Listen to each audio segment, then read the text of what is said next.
جی السلام منیب علیکم ورحمۃ اللہ وبرکاتہ۔ وعلیکم السلام۔ بہاول نگر سے بات کر رہا ہوں، طاہر تنویر۔ کیا کرتے ہیں آپ؟ میں نا چائے کا کام کرتا ہوں، چائے کا کام۔ اچھا اچھا، صحیح ہے۔ چائے پتی نہیں ہوتی، ہاں جی، ماسٹر ٹی کے نام سے نا میری فرم ہے، اچھا میں کام کرتا ہوں۔ جماعت اہل حدیث سے میرا تعلق ہے۔ اچھا، تو سوال کیا آپ کا؟ میرا سوال یہ ہے کہ وہ علی بھائی ایک شعر پڑھتے ہیں، نام ہے وہابی نام ہے بابی، میں اچھا ہوں مسلم علمی کتابی، ایسے ہی ہے نا جی؟ جی جی ہاں، اس میں عرض یہ تھی، ایک تو یہ جو نا مسلم کتابی، بڑا مزہ آیا ان کی بات سن کے۔ تو ایک دفعہ میں نے یہ سنا تھا کہ وہ کہتے اگر سیدنا علی رضی اللہ عنہ اور سیدہ عائشہ رضی اللہ عنہ کی جو جنگ تھی نا، اس وقت میں ہوتا نا تو میں سیدنا علی رضی اللہ عنہ کی طرف سے شامل ہوتا۔ صحیح، تو اچھا اس کے حوالے سے میرا یہ سوال ہے کہ وہ کہتے ہیں میں کتابی ہوں۔ پہلی بات تو کتابی سے مراد یہ یا جو ہے نا، یہ نسبت کی ہے، میں کتابی یعنی میری کتاب یا ان کی کتاب ہے، یا وہ اس سے مراد قرآن حدیث لیتے ہیں۔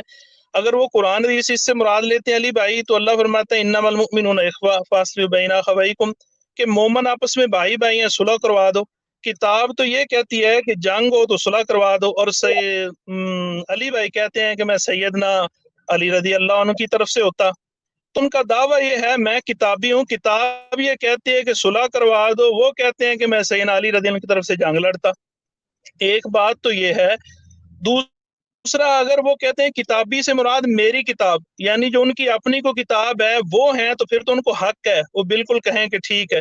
اگر ان سے یہ شعر لکھنے میں غلطی ہوئی ہے کہ کتابی سے مراد میری کتاب نہیں ہے، کتاب و سنت ہے، تو پھر کتاب و سنت میں تو یہ ہے، قرآن کہتا ہے کہ مومن لڑیں تو ان کی صلح کرواؤ، تو وہ کہتے ہیں ٹھیک ہے۔ کہ میں ساتھ لڑوں۔ تو ان کا یہ جو دعویٰ ہے کتابی والا، ذاتی کتاب تو ٹھیک ہے، کتاب کی سنت، کتاب کی روشنی میں تو ان کا دعویٰ یہ قرآن کے خلاف کہہ رہے ہیں۔ جی جی جی، قرآن آپ نے آدھا پڑھا ہے نا، وہی بات ہے نا کہ مطلب کی آیات آپ کو پڑھاتے ہیں نا، جس طرح بریلویوں نے پڑھا ہوا ہے ان اللہ و ملائکتہ یصلون علی النبی، اور وہابیوں نے پڑھا ہوا ہے قل انما انا بشر مثلکم۔ ہم نے دونوں ہی پڑھے ہوئے ہیں۔ ان کا نام کیا تھا بھائی کا؟ بہاول نگر سے بات کر رہا ہوں، طاہر تنویر۔ طاہر تنویر بھائی، پہلے تو میں آپ سے ایک گلا شکوہ کروں گا۔ آپ نے وہی کام کیا جو حنفی کرتے ہیں، ان کو کہتے ہیں تراوی کیا ہے، تو کہتے ہیں تراوی، تو وی میں 20 ہو گیا۔ آپ کو تھوڑا سا خیال کرنا چاہیے تھا کہ یہ جو میں شعر پڑھتا ہوں، میں ہوں مسلم علمی کتابی، کیا یہ میں عربی میں پڑھ رہا ہوں؟ تو کیا آپ نے ہمارا مذاق اڑانے کے لیے اعتراض کیا ہے کہ علمی کا تو مطلب ہوتا ہے میرا علم؟ کس اردو لینگویج میں علمی کا مطلب ہوتا ہے میرا علم؟ تو شرم کرنی چاہیے اس طرح کا جھوٹا الزام لگاتے وقت۔ یہ کوئی عربی کا شعر ہم پڑھ رہے ہیں؟ کیوں آگے اپنی علمیت آپ یہاں جھاڑنے کی کوشش کرتے ہیں؟ بھائی اللہ سے ڈریں۔ اس طرح کی مکاریاں آپ کے علماء بھی کرتے ہیں سارے فرقوں کے، اور آپ لوگ بھی وہ مکاریاں میرے ساتھ کر رہے ہیں۔ انہوں نے کہا علمی کا مطلب ہوتا ہے میرا علم، اور کتاب بھی میری کتاب۔ بھائی یہ عربی کا شعر ہے، آپ کو شرم نہیں آئی یہ الزام لگاتے وقت کہ آپ کو شیطان کس طرف چڑھا رہا ہے؟ یہ اردو کا لفظ ہے، جس طرح پنجابی، پنجابی کا مطلب یہ نہیں ہوتا کہ میرا پنجاب، پنجابی کا مطلب ہے کہ میں پنجاب والا ہوں۔ علمی، میں علم والا ہوں۔ کتابی، میں کتاب والا ہوں، یعنی کتاب کو اون کرتا ہوں، علم کو اون کرتا ہوں، جو قرآن میں لکھا ہے ایتونی بکتاب من قبل ھذا او اثارۃ من علم ان کنتم صادقین، سورۃ الاحقاف آیت نمبر 4۔ اے نبی ان سے فرماؤ اگر قرآن کو نہیں مانتے تو لاؤ کوئی اور کتاب میرے پاس، یا انبیاء کے علم کے آثار، کتاب بھی آ گیا، علم بھی آ گیا، اگر تم سچے ہو۔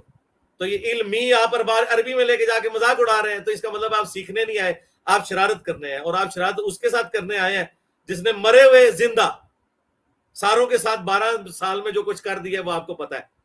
اور اب تو ہمارے اسٹوڈنٹ صرف چپسوں کا پیکٹ اور ساتھ دودھ پتی کا مگ یا بوٹل رکھ کے نا وہ چیخیں انجوائے کر رہے ہیں۔ یہ میں نے اتنی باتیں اس لیے کی کہ مجھے دکھ ہوا آپ کے سوال کرنے کے انداز سے۔ دوسری بات جو آپ نے کی کہ قرآن میں ہے کہ مسلمانوں میں اگر کوئی اختلاف ہو جائے تو ان کے درمیان صلح کرا دو۔ بالکل، اگر اختلاف ہو جائے کسی کا بالکل صلح کرانی چاہیے، میاں بیوی لڑ پڑے آپس میں صلح کروانی چاہیے، دو دوست لڑ پڑے صلح کرانی چاہیے، لیکن ریٹ آف دی گورنمنٹ کو جو چیلنج کرے گا، ہاں جو جتھے اور پارٹی بنائے گا, جو ٹی ٹی پی بنا کے حملہ کر دے گا مولا علی کے اوپر, تو ٹی ٹی پی کے ساتھ پھر وہی ہوگا جو مولا علی نے کیا. یہ دو مسلمانوں کے گروہ نہیں تھے ریٹ آف دی گورنمنٹ کو چیلنج کرنے والے. تو آپ آیت اٹھا رہے ہیں وہاں سے اور فٹ وہاں کر رہے ہیں. آپ کو یہ پتا بھی ہے کہ موقع محل کیا ہے اس آیت کا؟ ہاں, حضرت علی اور میر معاویہ بیٹھے ہوتے ہیں ایک کمرے کے اندر, اور دونوں کا اختلاف ہو جاتا ہے کہ بریانی پکانی ہے یا چکن پلاؤ پکانا ہے, اور وہ آپس میں اختلاف کرتے ہیں, ہم صلح کروا دیتے. لیکن حضرت علی ہے خلیفہ راشد, اور ان کے خلاف ایک بندہ باغی بن کے کھڑا ہو گیا ہے, تو پھر قتال ہوگا. اور پھکا یہ ہے کہ منکرین زکات نے اللہ رسول آخرت ختم نبوت کا تو انکار نہیں کیا تھا نا, صرف یہ کہا تھا کہ ابو بکر کو زکات نہیں دیں گے. تو اس وقت صحابہ کرام نے حضرت ابو بکر اور منکرین زکات کی آپس میں صلح کیوں نہیں کروا دی؟ آپ جیسے یعنی وابی ذہن لوگوں کی مت تو ادھر تک جاتی ہے, اس لیے میں کہتا ہوں وابی فرقے میں فقہ کوئی نہیں ہے, بالکل زیرو فقہ ہے ان کی. تو منکرین زکات اور حضرت ابو بکر کی صلح کیوں نہیں تھی کروا دی؟ وہ کیا اللہ رسول کو نہیں مانتے تھے؟ حضرت عمر نے یہ تو کہا تھا کہ اللہ کو مان رہے ہیں, رسول کو مان رہے ہیں, نمازیں پڑھ رہے ہیں, اس کا مطلب مسلمان تھے. صرف زکات کا اختلاف آیا تھا, تو صلح تو نہیں کروائی.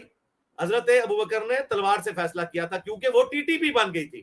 تو حضرت علی کے مخالفین ٹی ٹی پی بنے ہوئے تھے, اور وہ قرآن میں حکم ہے سورہ الحجرات میں کہ مسلمانوں کا گروہ باغی ہو جائے پھر صلح سفائی نہیں کرنی, تلوار کے زور پہ انہیں صلح پر آمادہ کرنا ہے.